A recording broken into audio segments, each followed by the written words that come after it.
Luke didn't just walk away. He made sure there was nothing left to come back to. With a violent jerk, he ripped the diamond band from Emily's finger, the metal scraping against her skin as she let out a sharp cry of pain. Before the sound could even leave her lips, Luke lunged for the microphone on the altar. The piercing screech of feedback sliced through the cathedral, forcing the 300 guests to recoil. "This is over," Luke's voice boomed, cold and amplified. He looked Emily dead in the eye, his face a mask of sudden, inexplicable loathing. "I'm not marrying a woman I never truly loved. I'm done playing house, Emily." The silence that followed was heavy, broken only by the frantic click-click-click of smartphone cameras. Emily stood paralyzed, the lace of her luxury gown feeling like a shroud as her world fractured into 1,000 jagged pieces. Through the blur of hot, stinging tears, she saw the whispers spreading through the pews like a virus. But in the very last row, a shadow stood still. Tam Hong didn't flinch at the noise. Broad-shouldered and encased in a perfectly tailored black suit, his dark, intense gaze remained locked on Emily. He looked less like a wedding guest and more like a predator who had been patiently waiting for the cage to open. Luke dropped the microphone with a hollow thud and strode down the aisle, his groomsmen following like rats fleeing a sinking ship. "Luke, wait!" Emily's voice broke. Blinded by panic and the sheer weight of the humiliation, she gathered her heavy skirts and chased after him. She was inches from the heavy oak doors when a hand, veined, powerful, and cold, clamped around her wrist. "Stop," a low, gravelly voice commanded. Emily struggled, her veil fluttering wildly. "Let go, I need to talk to him." "No, you don't," Tam Hong said. The sheer certainty in his tone acted like a physical barrier against her hysteria. He didn't just hold her, he anchored her. "You do not chase a man who just stripped you of your dignity in front of everyone you know. You do not beg for scraps from a coward." "Who are you?" Emily gasped, her chest heaving as she looked up into his sharp, defined jawline and the dark ink of the tattoo creeping up his neck. "Why are you doing this?" Tam Hong didn't answer. He simply released her wrist, his veined hand smoothing the lapel of his black shirt. With a terrifyingly calm, fluid grace, he turned away from her and faced the sea of shocked faces and recording phones. The air in the church shifted. The gossip died instantly. Tam Hong didn't just walk toward the altar, he took possession of the room. But Tam Hong wasn't just a guest. He was about to do something that would change Emily's life forever. Before the chaos erupts, hit that subscribe button and turn on notifications so you don't miss a single second of this transformation. Thank you. The heavy oak doors of the cathedral groaned as they swung shut, the sound echoing like a coffin lid closing on Emily's old life. She stood there, trembling, her wrist still warm from the pressure of the stranger's grip.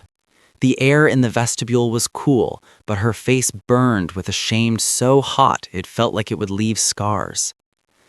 Behind her, the murmurs of the 300 guests surged like a rising tide, a chaotic symphony of pity and delight at her ruin. Tam Hong did not look back at the doors where Luke had vanished. He didn't look at the sobbing bridesmaids or the red-faced parents. His eyes remained fixed on the altar, his expression as unreadable as stone. With a measured, predatory grace, he began to walk toward the front of the church. Every footfall of his polished leather boots snapped against the marble floor, a rhythmic heartbeat that silenced the room. As he moved past the pews, the atmosphere shifted. The frantic whispers died in throats. The guests who seconds ago had been leaning in to capture Emily's breakdown on their phones now instinctively pulled back, intimidated by the sheer gravity of the man in the black suit.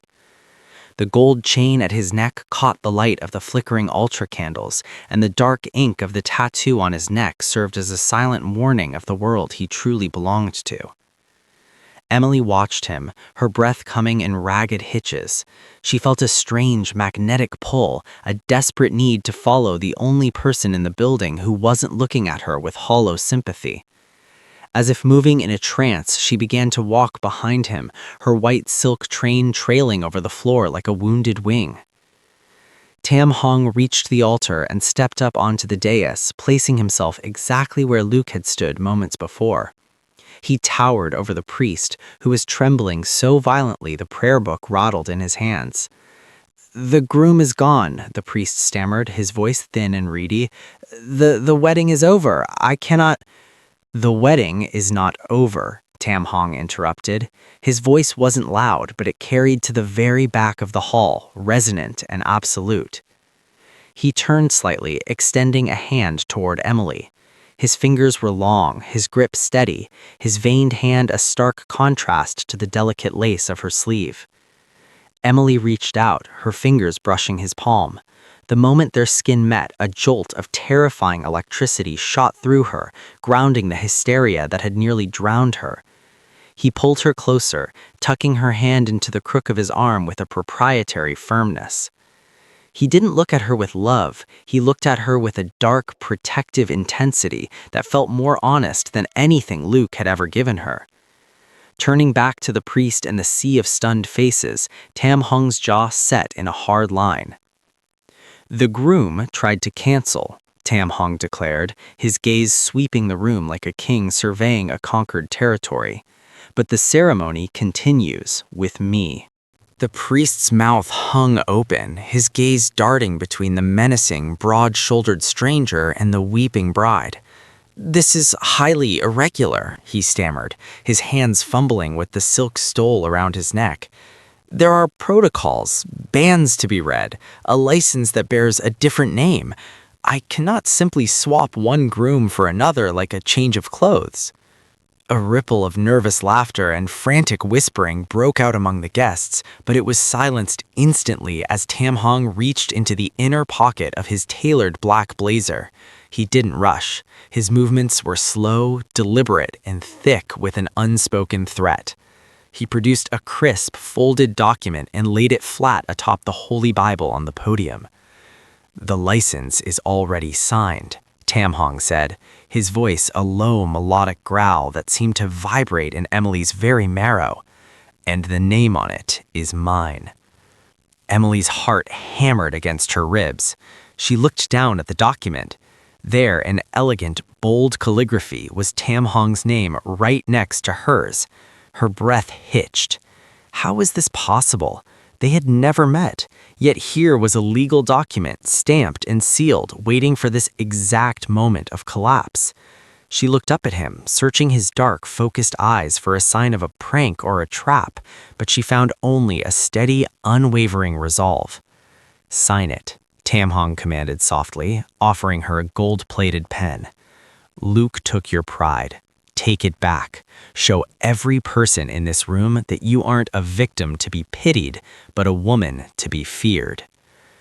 Emily looked back at the congregation. She saw her mother's horrified face and her father's reddened neck. She saw her friends who were already posting her heartbreak to their social feeds. Then she looked at the pen. Her hand trembled as she reached for it. With a sharp, defiant stroke, she scrawled her name onto the parchment. The priest looked as though he might faint. He looked at the document, then at the two massive, suit-clad enforcers who had suddenly appeared at the base of the altar steps, their arms crossed and expressions stony. By the power vested in me," the priest began, his voice cracking under the weight of Tam Hong's stare. He skipped the pleasantries, a homily, and the hymns. He went straight to the vows. As the words of commitment were recited in a hurried, breathless blur, Tam Hong took Emily's hand. His grip was a velvet vice, grounding her. When it came time for the rings, he didn't use the one Luke had thrown away.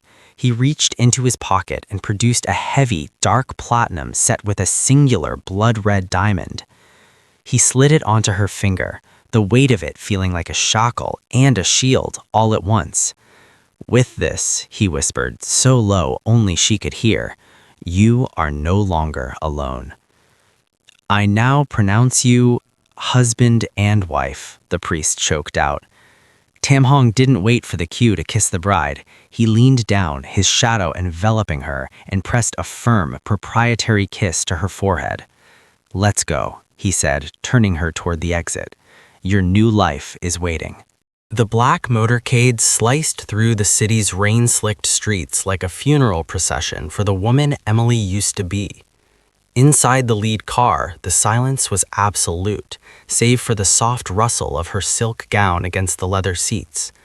Tam Hong sat beside her, staring out the window, his profile as sharp and unforgiving as the diamond now weighing down her finger. He hadn't spoken since they left the church, and Emily was too terrified to break the quiet, her mind spinning with the impossibility of the last hour. The cars pulled into the private underground garage of a shimmering glass skyscraper that pierced the clouds. Without a word, Tam Hong led her toward a private elevator. When the doors opened on the top floor, Emily gasped. The penthouse was a sprawling expanse of marble and glass, offering a panoramic view of the city that felt like looking down from a throne.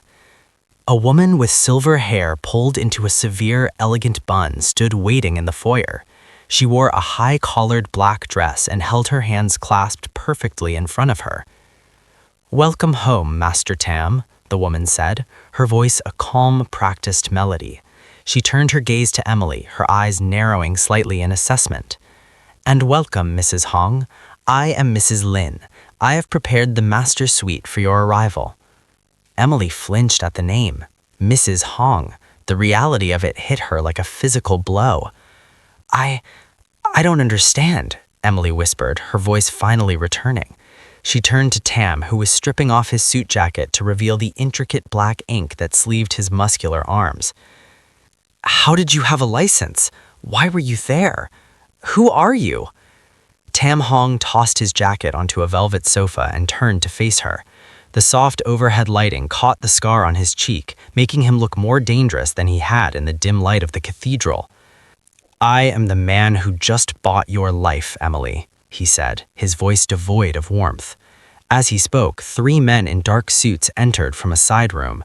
They didn't look like security guards, they looked like soldiers. One carried a leather briefcase, while another checked a handgun with a mechanical click that echoed through the marble hall. On the wall behind them, a digital monitor flickered to life, showing a grid of security feeds covering every inch of the building and the streets below.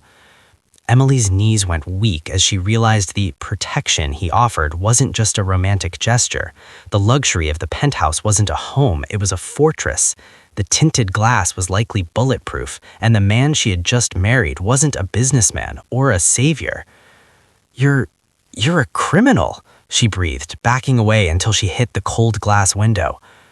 "I am the law in this city," Tam Hong corrected, stepping into her space until she was trapped between his heat and the freezing glass. He reached out, his veined hand tilting her chin up.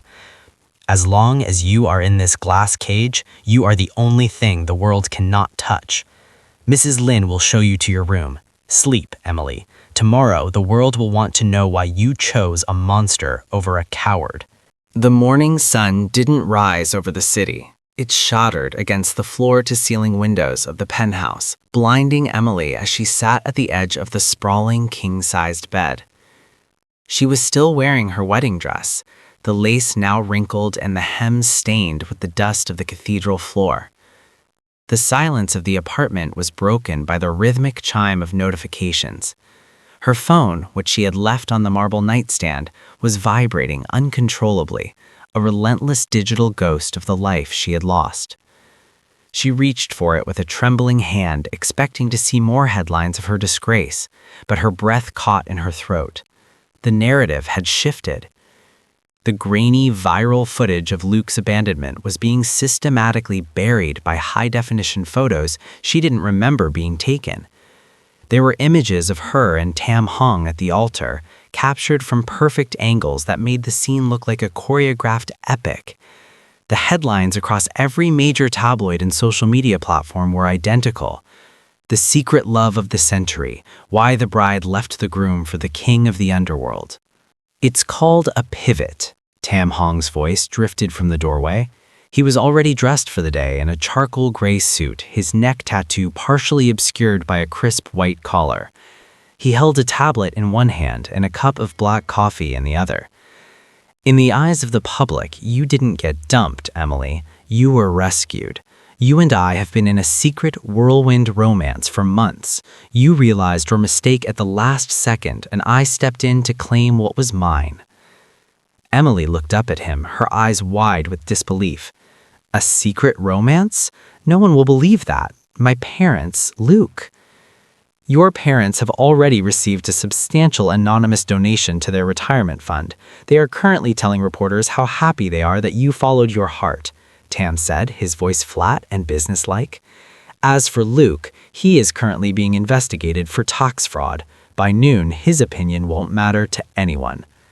He walked toward her, the scent of expensive cologne and ozone following him. He leaned down, placing the tablet on the bed. It showed a carefully curated timeline of their relationship, doctored digital footprints, flight manifests, and restaurant reservations that proved they had been together for half a year. "This is the price of your dignity," he whispered, his shadow falling over her. "The world loves a scandal, but they worship power. If you play the grieving victim, they will tear you apart. If you play my wife, they will bow. This lie is the only shield you have left." Emily looked at the screen, then at the man who had woven a web of deception around the entire city just to keep her from being pitied. She felt a cold shiver of realization. She wasn't just his wife, she was his most successful acquisition. "What do I have to do?" she asked, her voice barely a whisper. Tam Hong straightened his tie, a ghost of a smile touching his lips. "Today, we have a press conference. You will look at me like I am the sun, and I will look at the world like it is beneath my feet." The flashbulbs of the press conference had felt like physical blows, but the silence of the penthouse was even more deafening. Emily sat on the edge of the sprawling velvet sofa, her feet finally free from the white silk heels that had felt like lead weights. She watched the city lights flicker outside, a vast, indifferent ocean of gold and shadow. The strategic lie was working. The world believed she was a woman in love, but inside she felt like a ghost haunting her own life. The sound of pouring liquid broke her reverie. Tam Hong was standing at the bar, his back to her. He had removed his suit jacket and tie, and the top buttons of his black shirt were undone. In the dim light, the tattoos on his neck and arms seemed to pulse with a life of their own. He didn't look like the king of the underworld in this moment.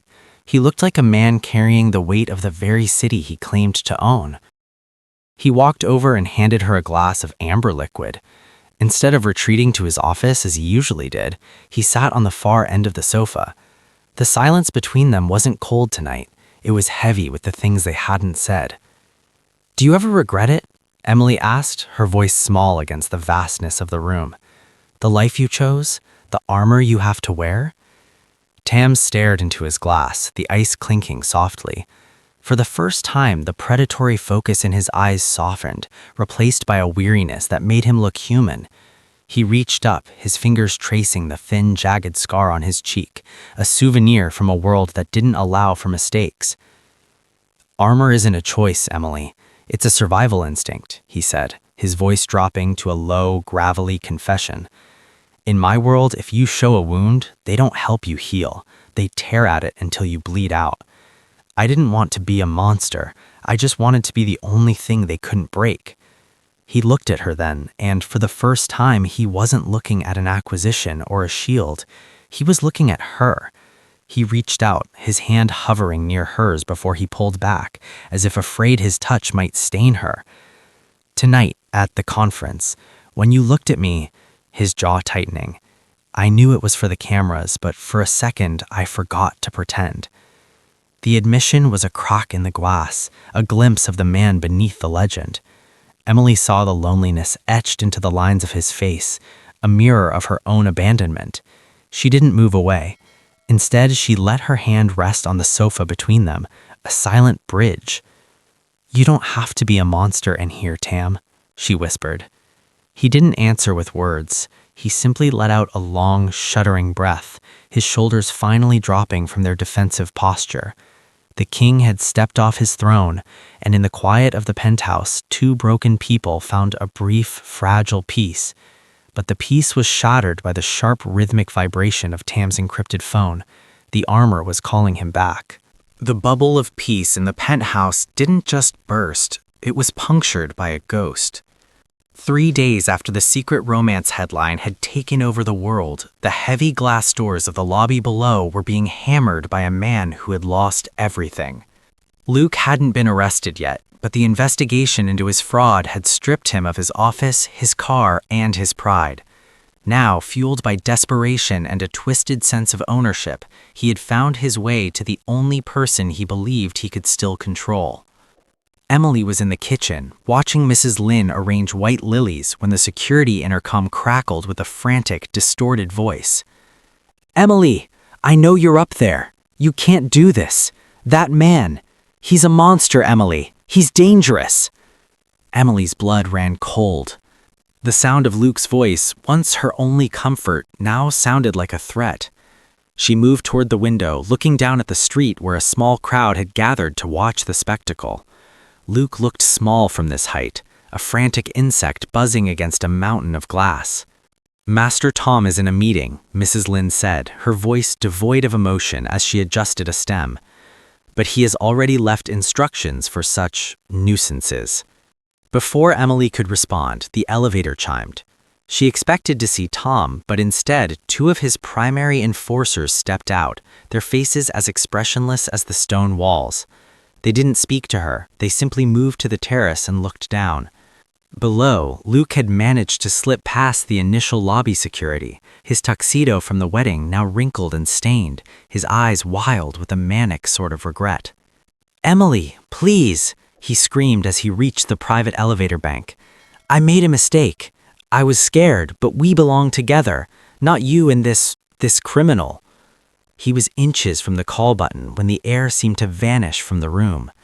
The two enforcers didn't draw weapons, they didn't need to. They moved with a synchronized, terrifying efficiency, meeting Luke at the doors. One hand clamped over Luke's mouth, silencing the apology he didn't deserve to give, while the other enforcer gripped his shoulder with enough force to make him drop to his knees. Tam Hong appeared from the shadows of the hallway, his sleeves rolled up, his gaze icy and detached. He didn't look at Luke, he looked at Emily, gauging her reaction. Finding only a cold, hard resolve in her eyes, he gave a single, sharp nod to his men. "Take him away," Tom said, his voice a low rumble of absolute authority. "Ensure he understands that the woman he threw away is now the one thing in this world he is never allowed to see again." As the enforcers dragged Luke, a sobbing, struggling Luke, toward a waiting black SUV, Tom walked to Emily's side. He didn't offer comfort, but he offered his presence, a silent, immovable wall between her and the man who had tried to break her. Emily watched Luke disappear, realizing that for the first time in her life, she wasn't the one who was afraid. The heavy silence that followed Luke's removal didn't last long. It was replaced by a tension that felt like static electricity in the air, a warning that the strategic lie had drawn eyes far more dangerous than those of a jilted lover. Tam Hong stood by the window, his gaze scanning the street below as the black SUV vanished around a corner. He didn't look triumphant. He looked like a man counting down the seconds until a strike. "He was a distraction," Tom muttered, almost to himself. He turned to Emily, his eyes sharp and scanning her face as if checking for a crack in her resolve. "In my world, a moment of public drama is an invitation. My enemies don't see a wedding, Emily. They see a vulnerability. They see a woman I stepped out of the shadows to claim, and they wonder if she is my heart or my heel." The words had barely left his lips when the penthouse was plunged into a haunting, crimson emergency glow. The floor beneath them shuddered with a muffled thud from the floors below. On the security monitors, the feeds from the private elevator lobby cut to static one by one. Mrs. Lin appeared from the hallway, her face as calm as ever, but she was now holding a sleek silver submachine gun with a practiced familiarity that made Emily's stomach turn. "The perimeter is breached, Master Tom. 3 teams. They aren't looking for a payout, they're looking for a statement." "Get to the panic room, Emily, now," Tom commanded. He reached behind his back, drawing a handgun from a concealed holster. The transition from the man who had shared a quiet drink with her to the lethal predator was instantaneous and terrifying. "I'm not leaving you," Emily cried, the adrenaline of the moment overriding her fear. "You aren't a bystander anymore," Tom growled, grabbing her shoulder and forcing her toward the reinforced hallway. "You are Mrs. Hong. In their eyes, you are the trophy that breaks my empire. If they take you, I lose everything." A hail of gunfire shattered the bulletproof glass of the terrace, the reinforced shards spraying like diamonds across the marble floor. Figures in tactical gear rappelled from the roof, their silhouettes dark against the city lights. Tom didn't hesitate. He stepped into the line of fire, his weapon barking rhythmically as he provided cover for her escape. As Emily huddled in the dark, reinforced belly of the penthouse, listening to the muffled symphony of violence outside, the truth finally took root. The glass cage wasn't just a metaphor for her reputation, it was a literal battlefield. Her life wasn't just tied to a man, it was tied to an underworld where love was a liability and survival was the only law. She wasn't just a bride anymore, she was a target. The smell of gunpowder and expensive ozone filled the hallway, a suffocating reminder that the sanctuary had become a slaughterhouse. From the safety of the reinforced panic room, Emily could hear the rhythmic, clinical thuds of Tam Hong's weapon and the heavy, desperate boots of men who had come to collect a head. Her heart hammered against her ribs, but the paralyzing fear that had defined her at the altar was gone. In its place was a cold, sharp clarity. She realized that if she stayed hidden, she was just a prize waiting to be taken. If she stepped out, she was a wife. She pushed open the heavy door, ignoring the instinct to scream. The penthouse was unrecognizable. Shattered crystal littered the floor like fallen stars, and the moonlight pouring through the broken windows illuminated Tam Hong. He was pinned behind the marble kitchen island, blood trickling from a cut above his eye, his ammunition running low. 3 shadows moved in the darkness, closing the distance with the predatory confidence of men who thought they had already won. "Tam!" Emily's voice didn't shake. It cut through the gunfire like a blade. Tam Hong's head snapped toward her, his eyes wide with a rare flash of terror. "Get back, Emily, get back!" But she didn't retreat. She remembered the silver submachine gun Mrs. Lin had dropped near the foyer. With a grace she didn't know she possessed, Emily lunged across the slick marble, her fingers closing around the cold metal. As the lead assassin rounded the corner to finish Tam, Emily didn't think, she acted. She didn't have Tam's training, but she had his resolve. She fired into the ceiling, the deafening roar of the weapon scattering the attackers and buying Tam the split second he needed. Tam didn't waste it. He surged upward, his movement a blur of lethal efficiency. In a heartbeat, the threat was neutralized, the attackers falling back into the shadows they had emerged from. Silence returned to the penthouse, heavy and thick with the metallic tang of blood. Tam stood over the fallen men, his chest heaving. He turned to Emily, his gaze sweeping over her, the torn silk of her dress, the weapon in her hands, and the fire in her eyes. He walked to her, his veined hand reaching out to gently take the gun from her trembling fingers.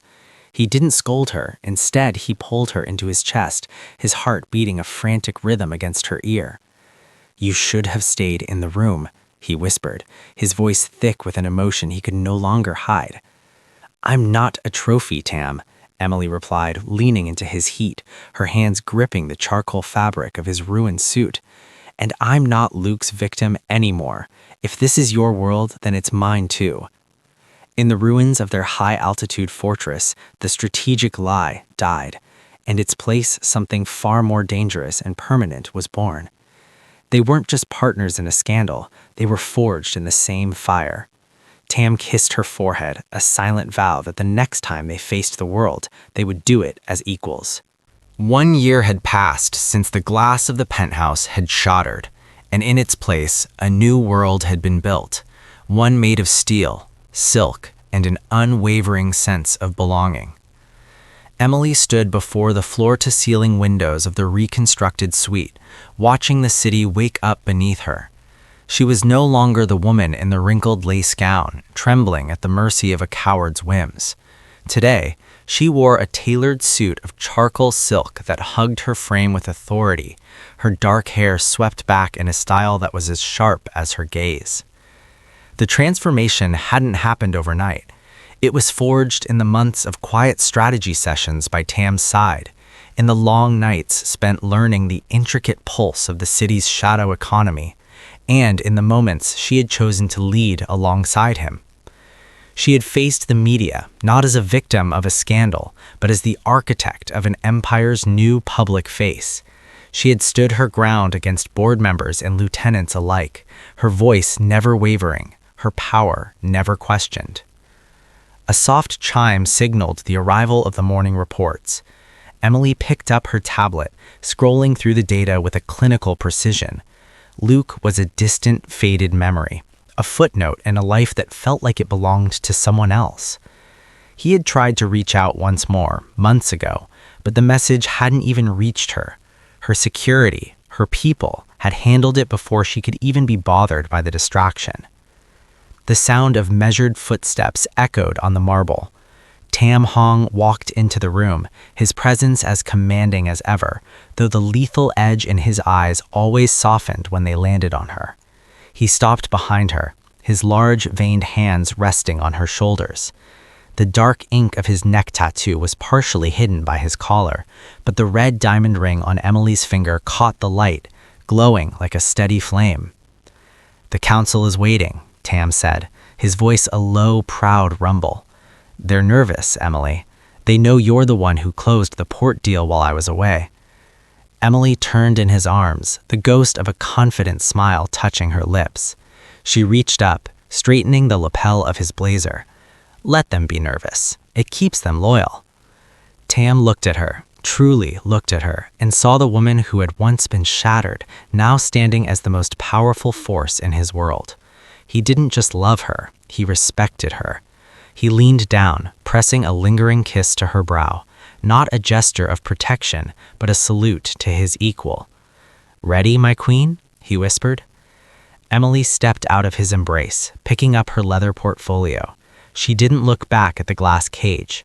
She walked toward the elevator with a fluid, predatory grace that matched his own. A year ago, she was a bride left at the altar. Today, she was the woman who owned the city.